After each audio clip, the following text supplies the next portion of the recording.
Welcome back नाज़रीन। Break से पहले भी क्रिकेट के हवाले से हम लोग गुफ्तगू कर रहे थे प्रोग्राम में। हमारे साथ जुल्फ़िकार बदर साहब और गौस मोहम्मद न्याज़ी साहब मौजूद हैं।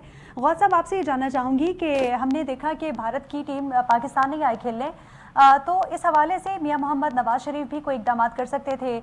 आप समझते हैं कि वो किसी से बात करते तो शायद ये मामला हल हो जाता?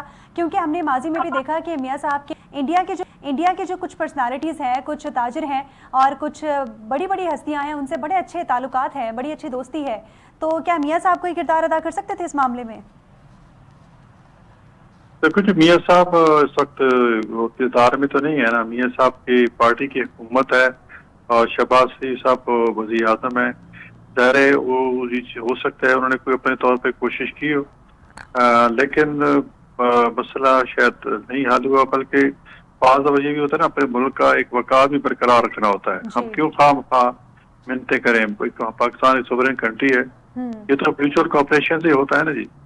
अगर उन्होंने इनकार किया तो हमें, मेरे ख्याल में ये साहब को नहीं कहना चाहिए था। अगर म्यूचुअल बेसिस पे कोई कई अगर कोई ये कि हिफाजती इंतजाम या ये वो सारा वो खामखा एक पाकिस्तान को ना डिग्रेड करना चाहता है हर मौके पे। ये पूरी दुनिया को मैसेज है कि पाकिस्तान एक गैर महफूज मुल्क है, पाकिस्तान के लोग ऐसे हैं वैसे हैं। तो वो उसका मकसद ये है और वजह कोई नहीं थी। तो मियां साहब अगर देखो, इससे पहले वाजपेयी आ चुके हैं, वो भी एक उसका आना भी तो एक लोगों की चाल होती है कि वो देखना चाहते हैं कि पाकिस्तान कितना तकड़ा वज़ीर आज़म है, ये जो है ये वो ये सारी चीजें। तो मेरे ख्याल में मुनासिब नहीं था कि मियां नवाज शरीफ साहब या शहबाज साहब फोन करते उसकी नरेंद्र मोदी को कि जी आप जो है वो यहाँ मैच कराएं।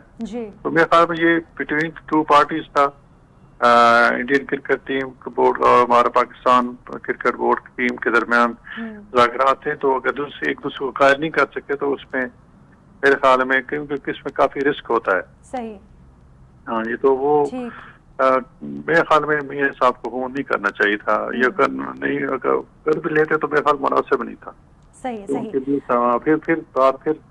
साहब पे आते कि जी देखो जी के साथी तलकात हैं, ये वो सारा।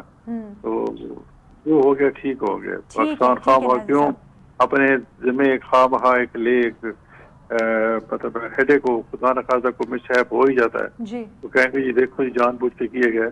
तो अगर इसके तक टेंशन हो तो बेहतर है कि उसको अवॉइड किया जाए, बजाय इसके कि सारी।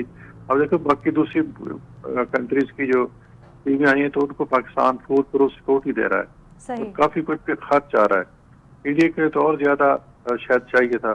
तो जो अब हो गया मेरे ख्याल में ये ठीक हो गया। ठीक है। बदर साहब, आपकी जानिब आना चाहूँगी। क्रिकेट की गहमा गहमी तो इस वक्त उरूज पर चल रही है, लेकिन साथ में सियासी गहमा गहमी की अगर बात करें तो वो भी हमें इस वक्त उरूज पर दिखाई देती है। पारा बड़ा हाई नज़र आ रहा है। आपसे जानना चाहूँगी कि गुज़िश्ता रोज़ जो तहरीक इंसाफ है उनकी जानिब से इस बात का इंदिया दिया गया कि हम एक बार फिर से एहतजाज करेंगे और एक स्ट्रेटजी बनाई जा रही है, प्लानिंग की जा रही है। अगर वाकई पीटीआई की जानिब से एक बार फिर से एहतजाज किया जाता है, सड़कों पर एक बार फिर से हमें पीटीआई दिखाई देती है, तो पीपल्स पार्टी इससे निपटने के लिए क्या स्ट्रेटजी अपनाएगी, या फिर हुकूमत के पास आप समझते हैं कि प्लानिंग है? देखें, ये जब वो अनाउंस करेंगे उस टाइम पे फिर गवर्नमेंट जो है गवर्नमेंट अपनी स्ट्रेटजी बनाएगी। पीपल्स पार्टी के साथ तो शायद मुशावरत ना की जाए, ये तो गवर्नमेंट ने अपना इस्तेकाक इस्तेमाल करना है और जैसे भी चीज़ों को, पॉलिटिकल स्टेबिलिटी को, मुल्क के अंदर इकोनॉमिक स्टेबिलिटी के लिए कायम रखना है, तो उसके लिए वो जो भी स्ट्रेटजी बनाएंगे, जब इनकी कोई अनाउंसमेंट होती है जलसे जुलूस या कोई एहतजाज के लिए, तो उसके उस टाइम पे फिर हम देखेंगे कि क्या हुकूमत इक़दामात करती है। जी गौस साहब, आपसे जानना चाहूँगी कि एक बार फिर से अगर तहरीक इंसाफ हमें सड़कों पर नजर आती है तो हुकूमत के पास क्या इकदाम हैं इसके, हुकूमत किस तरह डील करने वाली है?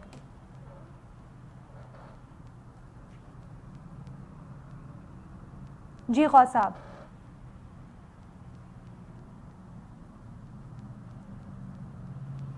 गालिबन हमारा राब्ता मुनक़ता हो चुका है। बदर साहब, आपसे जानना चाहूँगी, क्या पीपल्स पार्टी एक बार फिर से मामलात को हैंडल करने के लिए, मामलात को अंडर कंट्रोल करने के लिए एक बार फिर से राब्ता करने वाली है बाकी जमातों से या फिर तहरीक इंसाफ से, ताकि मामलात थोड़े से सॉल्व हो सकें? देखिए, इसके अंदर ये पार्लियामेंट के अंदर पीपल्स पार्टी ये समझती है कि पार्लियामेंट में जो बैठी हुई तमाम जमातें हैं, जिसमें पीटीआई भी मौजूद है, वो पार्लियामेंट के अंदर बैठ के मामलात को तय करें। इसमें बार बार लोगों को बाहर से बुलाना, इन्वॉल्व करना और एक दूसरे को कॉल दे के बुलाना है, वो ऐसी बेतमादी की सूरत हाल के ऊपर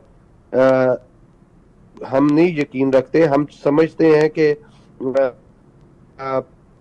ये स्पीकर को इनिशिएट करना चाहिए, हुकूमत को पहल करनी चाहिए और अपोजिशन के साथ बैठ के बातचीत को आगे लेके चलना चाहिए।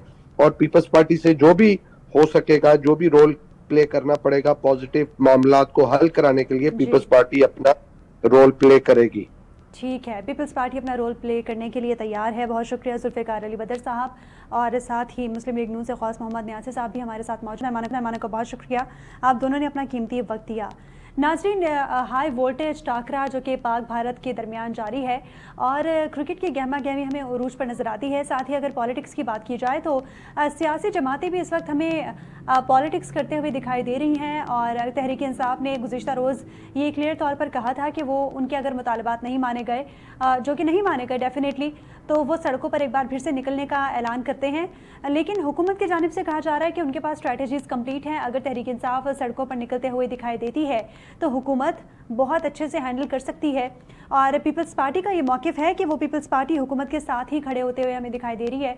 और उन्होंने कहा कि हुकूमत को जहां हमारी ज़रूरत हुई हम वहां पर लाजमी अपना इनपुट देंगे। तो नाज़रीन, प्रोग्राम का वक्त अपने अख्ताम को पहुंचा। मुझे और मेरी पूरी टीम को इजाज़त दीजिए। अल्लाह हाफ़िज़।